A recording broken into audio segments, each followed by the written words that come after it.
"Security, get this child out of my auction hall. Now." The words, sharp and cold as shattered glass, sliced through the opulent silence. On the podium, Mr. Alistair Finch stood like a marble statue, his hand, pointing his face, a mask of distilled fury. Every eye in the room, the wealthy, the powerful, the elite, turned from the multi-million-dollar Monet on the screen to the lone figure standing in the main aisle. She was just an intern, a young black woman in a simple, ill-fitting uniform, looking entirely out of place in this world of silk and diamonds. But she didn't cower. She didn't run. Instead, she raised a single, yellowed piece of paper, her hand trembling almost imperceptibly. Her voice, though quiet, resonated with the weight of a long-overdue reckoning cutting through the vast, silent hall. "This auction is a fraud," she said, her gaze locked on Alistair. "Not because of the art you're selling, but because of the building you're selling it in." A collective gasp rippled through the room. Alistair's face, a moment ago so full of rage, crumbled into a canvas of pure, horrified disbelief. He finally saw her, and he knew his world was over. The air in the grand hall of Finch & Co. was thick with the scent of old money, a polished blend of lemon oil, expensive perfume, and the faint, papery aroma of history itself. It was the afternoon before the fall prestige auction, and the room buzzed with a low, reverent hum. Staff moved with the silent, practiced efficiency of ghosts, their steps muffled by the plush crimson carpet. High above, crystal chandeliers dripped light onto the mahogany-paneled walls, where masterpieces waited under the soft glow of gallery lamps, each one a silent testament to wealth and power. At the center of this universe stood Mr. Alistair Finch. At 50, he was a man sculpted by privilege, from his silver-streaked hair to the flawless shine on his Italian leather shoes. He commanded the room not with a loud voice, but with an unnerving stillness, an absolute certainty in his own judgment that made everyone around him feel slightly inadequate. When he spoke, his voice was like smooth-aged whiskey, rich, deep, and carrying an intoxicating authority that left no room for debate. He was the director, the chief auctioneer, the final word. He was the boss. Chloe, 19, and in the 3rd month of her unpaid internship, tried to make herself invisible. She stood near the back, a small, quiet figure in a simple black blazer and neatly pressed slacks, a stark contrast to the opulent surroundings. Her job was to observe, to learn, and most importantly, to stay out of the way. She watched Alistair glide through the room, his senior appraisers trailing him like devoted disciples, their heads nodding in unison at his every pronouncement. She clutched the small notepad in her hands, its pages filled with her sharp, insightful notes on provenance and style, notes she would never be asked to share. To them she wasn't a scholar. She was a fixture, a shadow that fetched coffee and replaced catalogue cards. Alistair paused before a small dusty canvas tucked away in a corner, almost an afterthought. It was a dark, brooding landscape, unsigned, and housed in a cheap, battered frame. He gestured toward it with a dismissive flick of his wrist, a cruel smirk playing on his lips. And this, he announced, his voice, carrying across the silent room, is what happens when sentimentality clouds good judgment. My grandfather acquired it in a lot purchase decades ago. It has remained in our vaults a stubborn piece of clutter we've finally decided to purge. He scanned the room, his eyes sweeping over his staff, over the few VIP clients who had been granted an early viewing. He was performing, and he needed an audience. His gaze, cold and calculating, landed on Chloe. She felt the weight of it like a physical touch, a pinprick of ice on her skin. She instinctively took a half-step back, hoping to be swallowed by the shadows. But it was too late. He had found his target. "You, Alistair," said his voice, slicing through the quiet. "The intern, our new art history scholar from the city college. He didn't use her name. He didn't need to. Her role was her name." Chloe's heart began to hammer against her ribs. She felt a dozen pairs of eyes turn toward her. The air grew thin. "Since you are here to learn," Alistair continued, his smirk widening, "let's give you a practical lesson. A challenge." The word hung in the air, sharp and metallic. This wasn't an opportunity. It was a public execution. He pointed a manicured finger at the grimy painting. "Take this thing. Prove to us it has any value whatsoever by the time the auction begins tomorrow evening."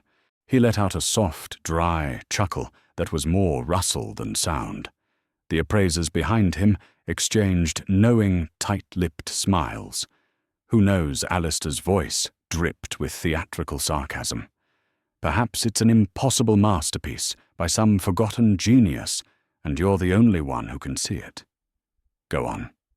Dazzle us." The insult was perfectly crafted, a public display of power, designed to put her in her place. He had dared her to do the impossible, not because he believed she could, but because he was certain she would fail. The room was silent, but Chloe could hear the unspoken laughter, feel the sting of their collective judgment. They saw a young black girl from a world away, a charity case, a box to be ticked on a diversity checklist. They did not see the generations of untold stories she carried, the fire in her blood, the hunger to reclaim a history that had been denied to her people. For a long moment, she said nothing. She simply met Alistair's cold grey eyes. In that silent standoff, something shifted. Her fear, sharp and paralyzing, only a second ago began to crystallize into something hard and clear. It was a feeling she knew well, a feeling passed down from her grandmother, a quiet, unyielding resolve that had weathered far worse storms than the condescension of a powerful man. Slowly, deliberately, she nodded. She walked forward, her steps even, and sure, cutting a path through the suffocating silence. She didn't look at the smirking faces or the pitying glances. Her focus was entirely on the task before her. She reached the painting and gently, almost reverently lifted it from its stand. The frame was lighter than she expected, the canvas rough beneath her fingertips. It smelled of dust, time, and neglect. Without another word, she turned and walked away, carrying the worthless painting out of the grand hall. As she disappeared into the quiet corridor leading to the cramped, windowless office reserved for interns, she didn't see Alistair's triumphant smile or hear the soft murmur of conversation resume behind her. She was alone now, with nothing but a discarded piece of history and the echo of a powerful man's dare. The injustice of it all settled not as a weight, but as fuel. They thought they had given her an impossible task. They had no idea they had just given her the key. Sometimes the quietest voices from the past echo the loudest. The intern's office at Finch & Co. was less of an office and more of a repurposed supply closet. There were no windows, and the air was perpetually stale tasting of old paper and the faint chemical scent of the copy machine in the hall. This was Chloe's world, a tiny beige box hidden in the belly of the magnificent beast. The grand auction hall, with its soaring ceilings and air of infinite possibility, felt a universe away. She had propped the worthless painting against a stack of art history textbooks that were her own, their worn spines a testament to late nights fueled by cheap coffee and a hunger for knowledge. Back in her small apartment an hour later, the contrast was even starker. She lived in a third-floor walk-up where the sounds of the city bled through the thin walls, a constant symphony of sirens' car horns and the distant rumble of the elevated train. There was no original art on her walls, only glossy prints of masterpieces she'd carefully cut from magazines and taped up with a reverence usually reserved for prayer cards. Her dinner was a bowl of ramen, the steam warming her face as she stared at a print of a Sargent painting, losing herself in the bold, confident brushstrokes. This was her life, a world of grand art viewed from a great distance. She finished her meal, washed the bowl in the small kitchen sink, and then walked to a simple wooden box on her dresser. She opened it carefully. Inside, nestled on a piece of faded velvet, was a silver brooch. It was her only heirloom, a piece her great-grandmother Eleanor had worn every Sunday. It wasn't made of precious metal, but its value to Chloe was immeasurable. The design was a simple, stylized flower, a bloom that didn't exist in nature, its petals swirling in a unique, almost calligraphic pattern. Holding the cool metal in her palm, Chloe closed her eyes, and the quiet voice she carried inside her, the voice of her great-grandmother, felt as real as the city noise outside. A painting isn't just color on a canvas little bird Eleanor used to say her voice raspy with age, but full of a light that defied the weariness in her eyes. It's memory. It's the soul of the person who held the brush. If you look close enough, you can see their secrets, feel their heartaches, hear their songs. Eleanor had been a painter, a phenomenal one if the few surviving charcoal sketches Chloe treasured were any indication. She had a gift for capturing not just what a person looked like, but who they were. But she was a black woman in an era that had no room for her genius. Her art was dismissed as a hobby, her talent left to wither in obscurity, her memory preserved only in the stories she passed down to her granddaughter, who then passed them down to Chloe. Alistair's challenge, which had felt like a cruel personal attack in the auction hall, now felt different. It felt bigger. This wasn't just about keeping an internship or proving a powerful man wrong. This was for Eleanor. It was for every artist whose songs had been silenced, whose memories had been painted over by the loud, bold strokes of history. With a newfound sense of purpose, Chloe returned to the painting. She had brought it home with her, an act of defiance she hadn't even consciously planned. She laid it gently on her small kitchen table, the only clear surface in the apartment. She filled a bowl with warm water, and using a soft, clean rag began to clean the canvas.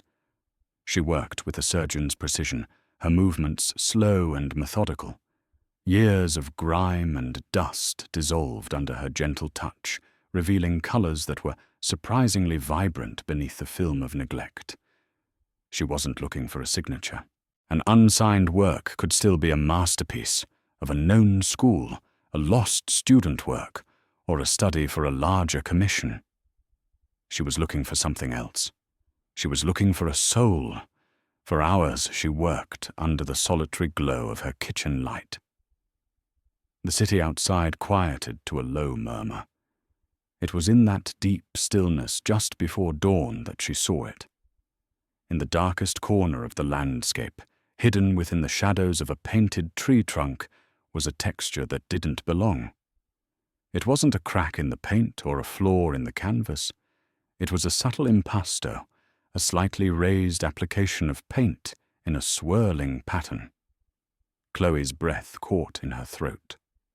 She leaned closer, her heart beginning to beat a frantic rhythm against her ribs. The swirl was tiny, almost invisible to the naked eye, a secret kept for decades. She scrambled to her dresser and retrieved the silver brooch. Her hands trembled as she held it next to the corner of the painting. Under the light, the truth was undeniable. The swirl of paint hidden in the shadows was a perfect miniature replica of the unique stylized flower on her great-grandmother's brooch. It wasn't a signature. It was something far more personal. It was a maker's mark, a hidden whisper from the past, a piece of a forgotten artist's soul. And in that moment, Chloe knew. This wasn't just any painting. This was family. The heaviest walls are the ones you can't see. Chloe arrived at Fanciko the next morning, before the sun had fully risen over the city, casting long, cool shadows across the marble entryway. The fire that had been kindled in her small apartment now burned with a steady, quiet intensity. She no longer carried a worthless painting. She carried a secret. Her mission had shifted from surviving a humiliation to unearthing a history. The first step was to find the official record, the paper trail that would connect her great-grandmother, Eleanor Thompson, to the canvas that now sat carefully wrapped in a protective cloth in her tote bag. She headed straight for the small research library, her intern-level computer, her only tool. She typed in the painting's acquisition number, a small tag she'd found on the back of the frame. The screen blinked, then delivered a cold digital slap. Access denied. Insufficient clearance. It was the first wall, impersonal, absolute, and erected by a system designed to keep people like her out. Undeterred, she approached Evelyn, a senior curator whose loyalty to Alastair was legendary. Evelyn was a woman who wore her authority like a string of pearls, elegant but tight and constricting. "Excuse me," Evelyn Chloe began, her voice polite and even. "I'm doing some research on that unsigned landscape for Mr. Finch. I was hoping you could grant me access to its digital provenance file." Evelyn looked up from a catalogue layout, her lips curving into a smile that was all sharp angles. "Oh, darling, are you still on about that?" Mr. Finch was merely having a bit of fun. "A test, you see." She waved a dismissive hand. "He certainly didn't expect you to waste company time on a piece of decorative junk. We have a multi-million-dollar auction to prepare for. Focus on that." The dismissal was swift and total. The wall had a face now, and it was smiling at her with polite contempt. Frustration began to prickle at Chloe's composure. She retreated to a small, forgotten carrel in the corner of the library, the weight of the institution pressing down on her. She felt like a trespasser in a place where she was supposed to be learning. It was there, surrounded by the scent of aging paper and leather binding, that a quiet voice startled her. "The most interesting histories are never the ones on the computer." Chloe looked up to see Arthur, the house archivist. He was a man who seemed to be made of the very dust that coated the shelves, old, quiet, and overlooked. He had worked at Fanciko for 40 years, a silent witness to the comings and goings of wealth and power. He was pushing a cart of old leather-bound ledgers, his movements slow and deliberate. They digitize the histories they want people to see. He continued, not looking at her directly. His voice, a dry rustle. "The clean ones, the profitable ones, the others, they end up in the cellar." Chloe sat up straighter. "The cellar." Arthur paused, finally turning his pale, watery eyes toward her. He studied her for a long moment, a flicker of something, curiosity, perhaps even empathy, in his gaze. Mr. Finch's grandfather was a collector of opportunities. He acquired a great deal during the lean years after the war. A lot of his acquisitions were from families in distress. Those records are all in the Lot C ledgers, downstairs.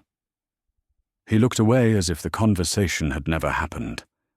Then, as he turned to leave, he spoke again, his voice barely a whisper. "Sometimes the loading dock door is left propped open for the evening custodians. An old lock. A strong breeze could blow it right open." He shuffled away, leaving Chloe with a pulse of adrenaline and a sliver of hope. That evening, after the last of the senior staff had departed in their black cars, Chloe found her way to the loading dock. Just as Arthur had hinted, the heavy service door was ajar. She slipped inside, her heart pounding in the cavernous, echoing space. The cellar archive was cold and damp, a catacomb of forgotten stories. The air was thick with the smell of decay and time. Following the faded stencils on the wall, she found the section marked Lot C. It was a wall of massive leather-bound books, their spines cracked and their pages yellowed. She pulled one down its weight, surprising her, and began to search. For what felt like hours, she paged through hurried, spidery script, the names and numbers of a bygone era blurring before her eyes. Then she found it. The entry was from 1952, item 7B, unsigned landscape pastoral. Her breath hitched. She read on her finger, tracing the faded ink. Acquired from the estate of E. Thompson. Thompson. Her great-grandmother's name. A wave of dizziness washed over her. She gripped the edge of the table to steady herself. It was here. It was real, but it was the final note scrawled in the margin that made the indignation rise in her throat like bile. Price $50, seller in financial distress, immediate liquidation required. $50. For a piece of her family's soul. For a masterpiece. The words were so cold, so clinical, a neat and tidy record of a quiet act of plunder. This wasn't just a painting Alistair had dismissed. This was a legacy his family had bought for pennies on the dollar from a woman who had no other choice. Chloe closed the ledger, the heavy thud echoing in the silent cellar. The invisible walls had crumbled, and behind them she had found a truth far darker and more personal than she had ever imagined. This was no longer about an internship. This was about justice. When you hold a mirror to a monster, it doesn't see itself. It sees you. Sleep had been a stranger to Chloe that night. The image of the ledger entry was burned into her mind, a ghostly script of ink on yellowed paper. E. Thompson. $50. Seller in distress. The words were a quiet, brutal confession of a long-buried crime. When she walked into Finch & Coze's the next morning, something in her had fundamentally changed. The timid, deferential intern was gone. In her place was a young woman with a spine of steel, her posture straight, her gaze direct. She was no longer just a student of history. She was its custodian. She had photographed the ledger page with her phone, the image sharp and damning. It was her only weapon, a digital ghost to haunt the hallowed halls of this institution. She walked directly to Alistair's executive suite on the top floor, a realm of quiet power, where the air seemed thinner, cleaner, and colder than anywhere else in the building. His secretary, a woman with a perfectly arranged smile and eyes that missed nothing, tried to stop her. "Mr. Finch is in meetings all day. He won't be available. Please tell him I have an update on item 7B from Lot C 1952. Chloe said, her voice even and calm. She did not plead or posture. She simply stated a fact. "Tell him it concerns the Thompson estate. He will see me." The secretary's smile faltered. The specificity of the message, its air of historical authority, was not something she could easily dismiss. She disappeared into the inner office, and a moment later reappeared. "Mr. Finch will give you 5 minutes." Alistair's office was designed to diminish anyone who entered it. A vast expanse of polished mahogany floor-to-ceiling windows, with a godlike view of the city, and walls adorned with art worth more than the entire city block where Chloe lived. Alistair sat behind his massive desk, a king on his throne, his fingers steepled. He did not ask her to sit. "You have my attention," he said, his tone laced with impatience. "This had better be worth my time." Chloe walked to the desk, her footsteps silent on the thick Persian rug. She didn't speak immediately. Instead, she placed her phone on the polished wood, the image of the ledger entry glowing on the screen. Then next to it, she placed the small silver brooch. The two artifacts, one digital, one real, lay side by side, a bridge across 70 years of silence. "Item 7B, the painting you assigned me." She began, her voice steady. "It was acquired in 1952 from the estate of a woman named Eleanor Thompson. She was a painter. She was also my great-grandmother. Alistair's expression barely flickered, but Chloe saw a new stillness in his eyes, a sudden sharp focus that hadn't been there before. The acquisition price was $50, Chloe continued.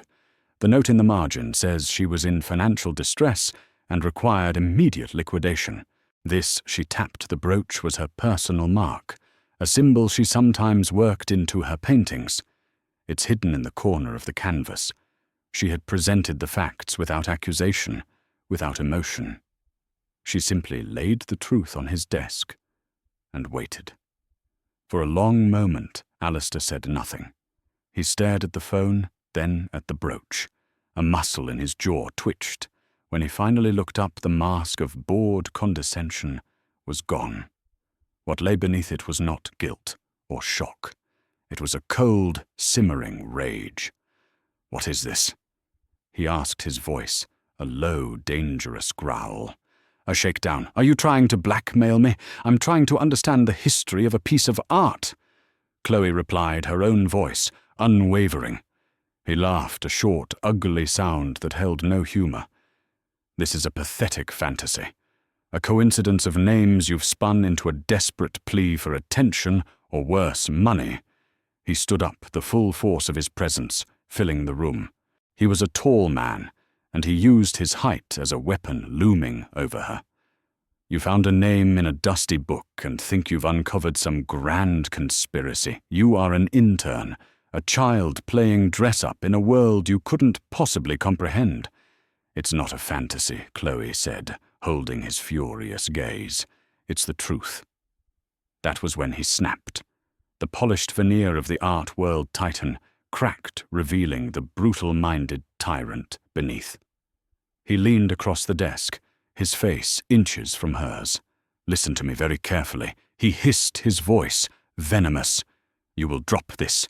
You will walk out of this office and forget that ledger exists. You will forget that name. If I hear one more word about this delusional story from you or anyone else, your internship will be the least of your worries. I will personally call every gallery owner, every museum director, and every university art department in this country. I will make sure the name Chloe Thompson is associated with fabrication and extortion. Your career will be a ghost before it even has a chance to be born." He straightened up his chest, heaving slightly. "Do you understand the price of telling lies in my world? The threat, raw and absolute, hung in the air between them, vibrating with malice. This was no longer about a painting. It was about power, and he was making it clear that he held all of it." Chloe felt a tremor of fear, cold and sharp, but she refused to let it show in her eyes. She held his gaze for one last second, a silent act of defiance. Then, with deliberate slowness, she reached out and picked up her phone and her great-grandmother's brooch. Her hand was perfectly steady. She tucked them back into her bag, turned and walked out of the office without another word. The heavy door clicked shut behind her, the sound echoing the closing of a tomb. She stood alone in the silent, opulent hallway, her heart hammering the weight of his threat, settling upon her like a shroud.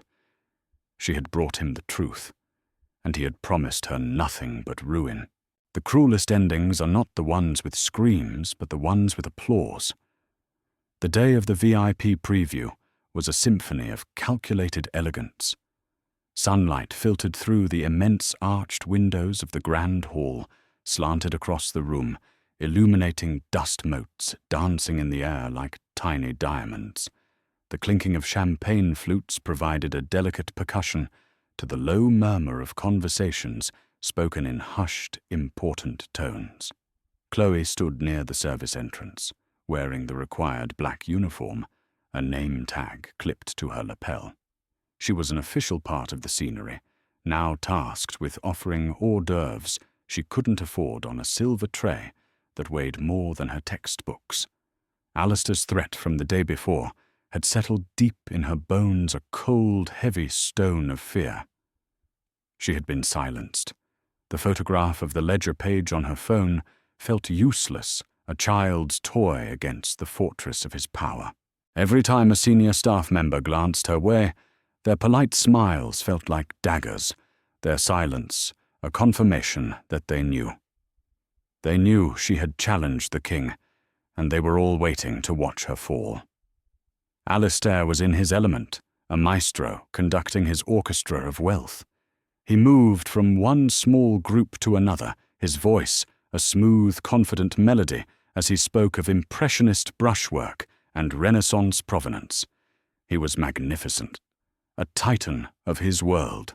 Chloe watched him, and for the first time, she truly understood the nature of the beast she was facing. He wasn't just a powerful man. He was a curator of reality itself, deciding which stories were valuable and which were destined for the ash heap of history. She felt a gnawing emptiness, a grief for a battle she had already lost. She had failed Eleanor. She had let her great-grandmother's memory, her soul, be cornered in this gilded cage, only to be dismissed as worthless. The tour concluded near the service corridor, where her painting had been propped against the wall, already looking like an outcast. It was a deliberate piece of stagecraft. Alistair clapped his hands together, once a sharp, commanding sound that drew all eyes. "Ladies and gentlemen," he announced, a magnanimous smile spreading across his face. "Before we proceed to the private viewing rooms, a final small lesson in curation." He gestured dramatically toward the canvas. "As you know, our reputation at Finch & Co. is built upon a legacy of absolute, uncompromising quality. We do not deal in trifles. We do not entertain forgeries. And we do not traffic in the sentimental follies of amateurs." He paused, letting the weight of his words settle over the room. His eyes found Chloe's across the crowded space, and she saw a flicker of cold, victorious fire in them. This was for her. This was the final public turn of the screw. Therefore he continued, turning to a young porter, standing nervously nearby. "Thomas, be a good lad, and remove this distraction. Take it down to the incinerator prep room. We are clearing out the trash before tonight's main event." The words struck Chloe with the force of a physical blow. Her breath left her body in a silent rush. Incinerator. The word itself was a violence, a promise of total annihilation. And then came the sound that shattered what was left of her spirit. A soft ripple of applause. A few of the clients, wealthy collectors who admired Alistair's ruthlessness as a sign of his discerning eye, clapped politely. One of them, a man with a booming voice, called out, "Bravo! Alistair curation is as much about what you reject as what you accept." The sound went through Chloe like a current, a searing confirmation of her own insignificance. They were applauding the erasure of her history. They were celebrating the destruction of her truth. The room began to swim. The clinking glasses, the low hum of conversation, the shimmering chandeliers. It all blurred into a meaningless haze. The only thing she could see clearly was the young porter, Thomas, lifting the painting. He handled it without care, just another piece of garbage to be disposed of. He began to wheel it away on a dolly. Chloe stood frozen, rooted to the spot by a profound, hollow despair. It was over.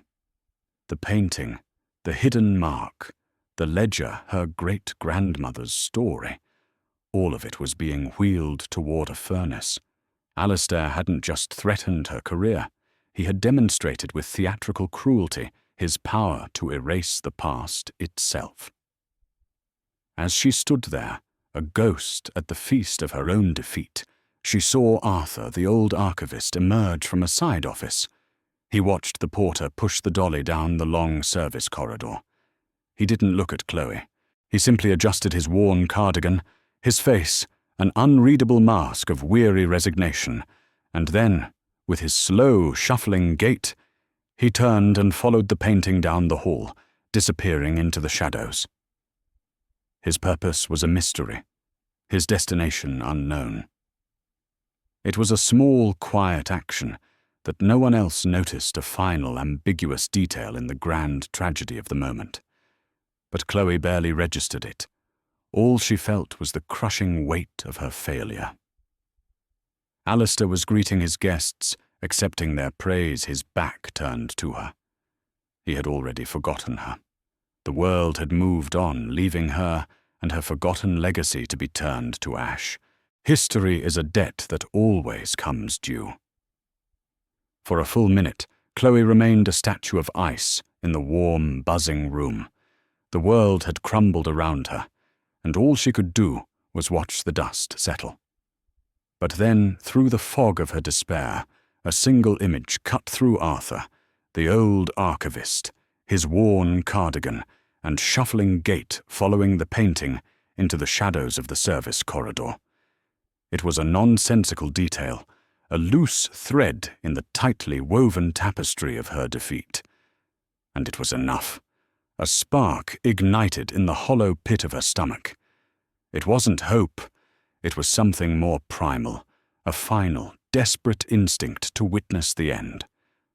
She turned and ran. She pushed through a service door, her sensible intern shoes slapping against the cold concrete of the hallway. The sudden shift from the muffled elegance of the auction hall to the stark utilitarian corridor was jarring. She followed the signs, her breath coming in ragged bursts, her heart pounding a frantic rhythm against her ribs. Down one flight of stairs, then another into the building's catacombs. She found the incinerator prep room at the end of a long, dimly lit passage. The heavy steel door was closed, a small, grimy window mocking her with its emptiness. Locked.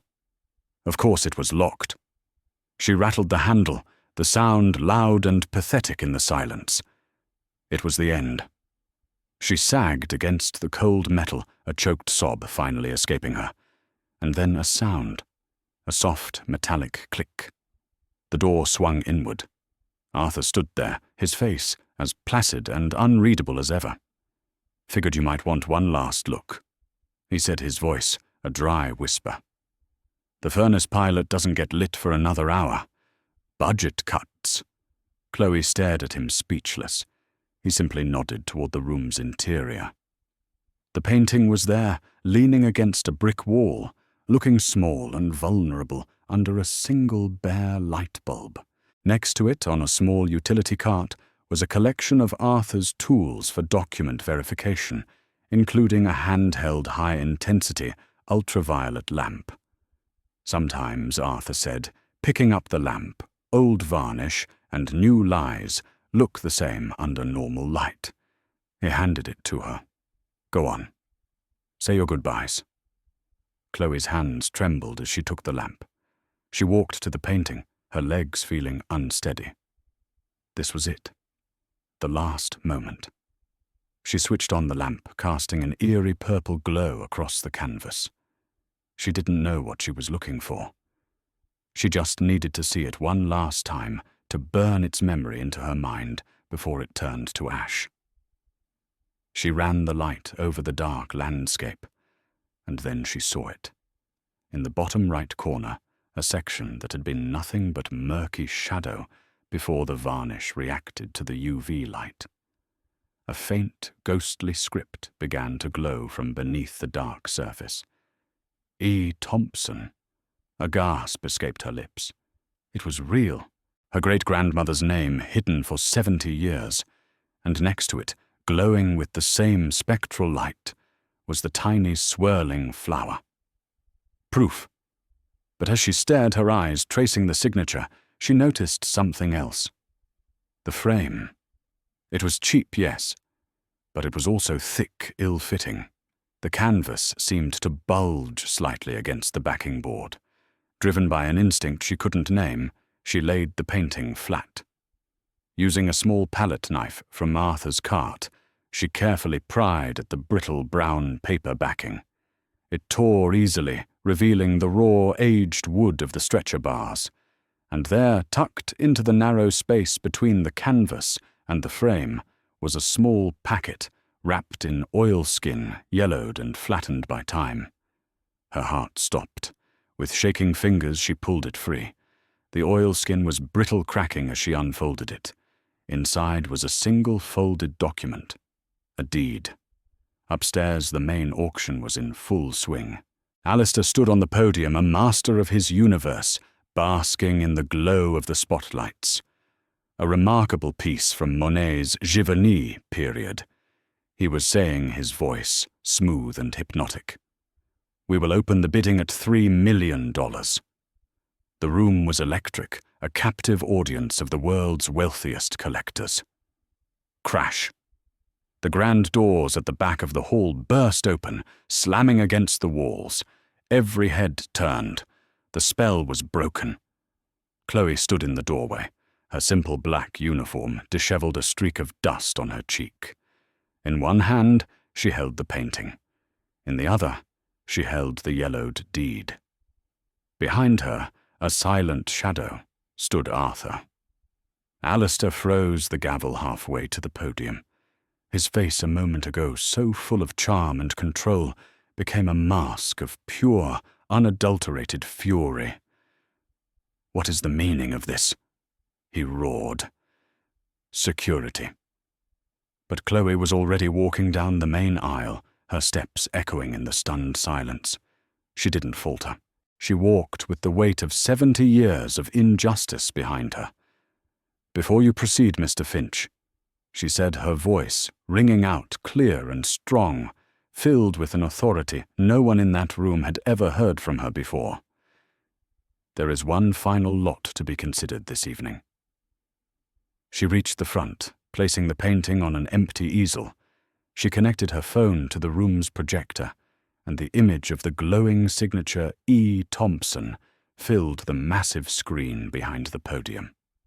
A wave of murmurs swept through the expert crowd. They recognized the technique, the power in the brushwork. It was the unmistakable style of a lost artist from the post-war era, an artist many had only read about. This painting, Chloe announced, her voice steady, is a genuine work by the artist Eleanor Thompson. A masterpiece that has been hidden for over half a century. Alistair's face was ashen. He had been exposed as a fool in front of his most important clients. But Chloe wasn't finished. However, she said, turning to face him, to face the entire room. Its greatest value is not the art. It's the history it was forced to carry. She held up the deed, its ancient creases visible even from the back of the room.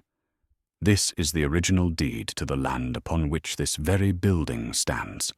A deed signed over in 1952, under extreme duress from my great-grandfather to yours, Mr. Finch. She paused, letting the words sink in. The price paid according to your family's own ledger was $50. The silence that followed was absolute, a vacuum of shock and disbelief. Then chaos erupted. The reporters in the press box scrambled for their phones. The collectors stared, their minds reeling. Alistair Finch stood on the podium under the glare of the spotlights, his mouth opening and closing silently, his entire world built on a foundation of stolen history crumbling to dust at his feet. The loudest victories are often followed by the quietest conversations. Hours had passed. The grand auction hall, once a theatre of chaos and revelation, now stood empty and silent, roped off with velvet cords like a crime scene. The storm had moved outside, where news vans lined the street, and reporters spoke in urgent, hushed tones into their cameras. But inside, a profound quiet had fallen, a stillness heavy with the weight of a history that had just been violently unearthed. Chloe made her way to the elevator, her steps echoing in the cavernous space. She rode it to the top floor, the executive suite, the inner sanctum, where she had been threatened and dismissed just the day before. The heavy oak door to Alistair's office was slightly ajar. She pushed it open and stepped inside. He was there, but he was a different man. The titan of the art world was gone, replaced by a ghost, haunting the monument to his own life. He wasn't sitting behind the immense mahogany desk, the throne from which he had ruled his kingdom. He was standing by the floor-to-ceiling window, his back to the room, looking down at the sprawling city below. His impeccably tailored suit, once a suit of armor, now seemed to hang from his frame, as if he had somehow shrunken within it. Chloe didn't speak. She simply stood in the middle of the room, waiting. The silence stretched, filled only by the distant, muted sound of the city. My grandfather used to tell me this view was proof, Alistair said finally, his voice flat and hollow, addressed to his own reflection in the glass. Proof that a man could build his own world, create his own legacy from nothing but will and ambition. Chloe's voice when she spoke was just as quiet, but it held a clarity that cut through the gloom. He didn't build it, Mr. Finch. He bought it for $50 from a woman who was selling her soul to feed her family. He flinched, a small, almost imperceptible tremor that ran through his shoulders. He finally turned from the window, and for the first time Chloe saw him not as a monster, but as a man. His face was a pale, drawn mask of exhaustion, his eyes stripped of their arrogance, leaving behind only a deep, weary sorrow. I found his journals years ago. He confessed his gaze fixed on some distant point over her shoulder, tucked away in a safe. They were full of gaps, inconsistencies, vague references to acquisitions made during unfortunate circumstances. I knew. On some level, I think I always knew. He shook his head slowly. But I chose not to look closer. It's so much easier to live with a beautiful lie than to confront an ugly truth. It's easier to believe you are the master of a world you inherited rather than the warden of a stolen one. He had not been the original thief, but he had been the complacent heir, the guardian of a silence that had profited him his entire life. He had polished the bars of a gilded cage built on his family's sins. He finally met her eyes, and the full weight of his defeat was in his gaze. So he asked, his voice barely a whisper, "What happens now? Do you tear it all down? Take your revenge. You've certainly earned the right. Destroy me. It's what I would do." The question hung in the room, raw and absolute. This was the true moment of power. Not the public spectacle downstairs, but here in the quiet of this office, where the fate of a legacy rested in the hands of the young woman it had been stolen from. Chloe thought of her great-grandmother Eleanor. She thought of the fierce, joyful light in the eyes of the woman in the old photographs, a woman who had poured her soul onto canvases that no one would buy. What would she have wanted? Revenge was a fire that consumed everything, leaving nothing but ash. It was Alistair's language. It was the language of the world that had tried to crush her. It could not be hers. Destruction was easy. Building was hard. Eleanor had been a builder. "Revenge is too small a thing for a history this large," Chloe said softly. The words weren't for him as much as they were for herself, a discovery of her own truth. She walked over to the window, standing a few feet from him, looking out at the same view. "My great-grandmother didn't want to tear worlds down," she continued, her voice gaining a new quiet strength. She wanted to build them. She wanted a place for her art to be seen. She wanted a foundation to stand on. She turned to look at him, her expression clear and resolved. Tearing this down doesn't honor her memory. It just creates more ruins. Alistair stared at her, a flicker of disbelief, of confusion in his tired eyes. He had offered her a sword, and she had refused to lift it. Transforming it, Chloe said, the finality of her decision settling in the room like the dust of ages. "That's how you honor her. That's how you fix what is broken. The best way to honor the dead is to build a better world for the living." 6 months later, The grand hall of Finch and Kowadzu was once again filled with people, but the air itself had changed. The oppressive, reverent silence of old money had been replaced by a vibrant, energetic buzz. The crowd was a living mosaic of the city. Established patrons in silks and cashmeres mingled with young, hopeful artists in paint-splattered jeans and worn denim jackets. The walls once reserved for the certified masters of the European canon now blazed with the bold, raw, and brilliant works of emerging talent from every corner of the community. And on the main easel, in the place of honor, where a Monet had once held court, hung a dark, magnificent landscape, its hidden signature now a celebrated part of its story. Eleanor Thompson's masterpiece had finally come home. Chloe stood at the podium, not as an intern in the shadows, but as the co-chair of the newly formed Finch-Thompson Foundation for Overlooked Artists. She wore a simple, elegant dress, her posture poised, her voice clear, and filled with a quiet confidence that was entirely her own. "A legacy isn't just something we inherit," she said, her gaze sweeping across the diverse faces before her. "It is something we choose to build every day. For too long, the art world has been a place of high walls and closed doors. Too many voices have been silenced, too many stories left untold. Tonight, we change that. The mission of this foundation is not just to exhibit art, but to find it, to seek out the talent that has been overlooked, to nurture the genius that has been dismissed, and to provide the foundation that so many like my great-grandmother Eleanor never had." In the front row, Alistair Finch sat listening. He was no longer the king of this domain. He was thinner, his hair more silver than before. He had accepted a quiet advisory role on the Foundation's board, his public atonement for a lifetime of willful ignorance. As Chloe spoke, he looked at the painting of the woman his family had wronged, and for the first time, he saw not a threat or a liability, but a work of profound and painful beauty.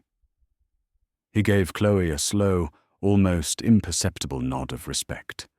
The healing was not complete. Some wounds were too deep to ever fully close, but a bridge was being built across the chasm of history.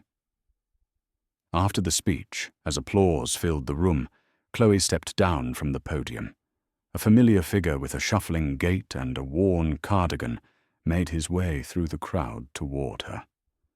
So Arthur said, a dry, familiar twinkle in his eye. "I suppose I'm to call you Madam Chairwoman now. Does this new lofty title come with a pay raise for the old archivist who provided the key to the kingdom?" Chloe laughed, a warm, genuine sound that felt freeing in this grand hall. "I'll see what I can do, Arthur," she replied, her smile reaching her eyes. "On one condition. You have to promise me you'll stop leaving cellar doors propped open for curious interns." "Ah," he said, with a mock-serious expression. "I can't promise that. Where would an old man find his entertainment otherwise?" Their shared laughter was a quiet, gentle thing, a testament to the unlikely alliance that had changed everything. The final moment of the evening arrived. Chloe stepped back to the microphone. "And now it is my great honor to announce the recipient of our very first Eleanor Thompson Legacy Scholarship." She read a name, and a young woman made her way to the stage from the back of the room. She was barely 20, with brilliant, eager eyes, and a portfolio clutched tightly to her chest. She looked overwhelmed, out of place, and so incredibly talented. As the young artist stood beside her, blinking in the warm glow of the spotlights, Chloe looked from the artist's hopeful face to her great-grandmother's painting, and then out at the new world they were all building together in that room. She saw a reflection, a perfect, unbroken line, connecting the past to the present and stretching into the future. A legacy was not an object to be owned, or a story that had ended. It was a living, breathing thing, a seed to be passed on a new canvas, waiting for a bold new stroke. The debt of history had been paid not with vengeance, but with the priceless currency of a second chance. A legacy is a fragile thing. Sometimes it's a story whispered through generations, and sometimes it's hidden in the frame of a forgotten painting, waiting for the right person to see its truth. Chloe's journey reminds us that the deepest injustices are not always loud and violent, but can be found in the quiet, dusty corners of history, in records of deals made under duress, and in the dismissal of a person's worth. It makes you wonder, doesn't it? How many masterpieces, in art, in people in our own family histories, are dismissed as worthless simply because no one has taken the time to look beneath the surface. If Chloe's fight to reclaim her family's dignity resonated with you, we would be honored to hear your thoughts in the comments below.